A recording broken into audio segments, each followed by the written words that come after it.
So, okay, let's talk about that angle then. Because as I said before, if you've been in all these other leagues, Overwatch League, Call of Yeah, Duty League, at one point in time you were in the franchise in LCS, but you had an LCS team that you bought, as yeah. you said, for almost 1 million.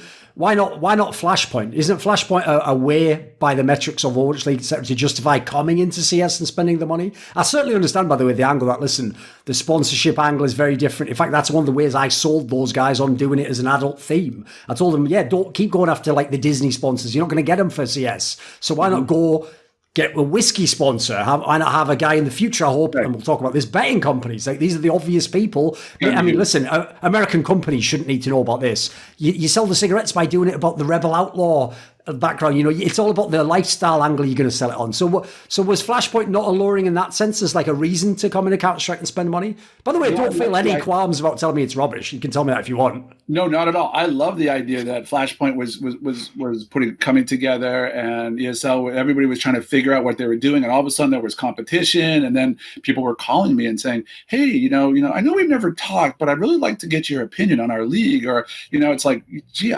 because it's such a wild west of just Sure. different pieces, and I was like, this is what every industry needs, right? You need competition, you need people to innovate, and you guys are doing a lot of interesting things.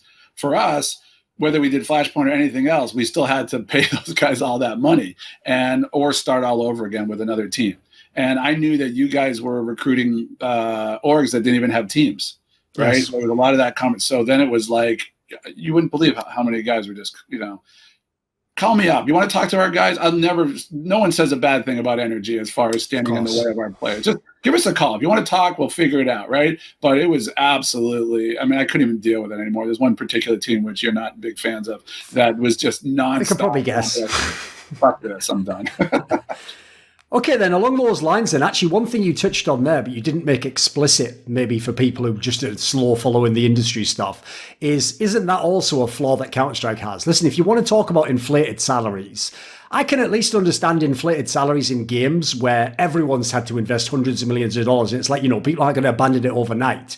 Counter-Strike is the game where there are people who are getting more salary in Counter-Strike teams at the top end than some of the like world championship teams and some of the other big esports games. Like in that area, that must be a thing that's a big put off, right? That was it. Yeah. There was no payout. Like, to what end? Like, really hard to get sponsors, obviously. You just said, with the terrorists, counter-terrorists, blood and guts. The best game, great game, awesome game to spectate, Sure. just so easy to understand. I have a blast every time I go to them. The guys are cool, but it's a hard business, right? And it's very European focused.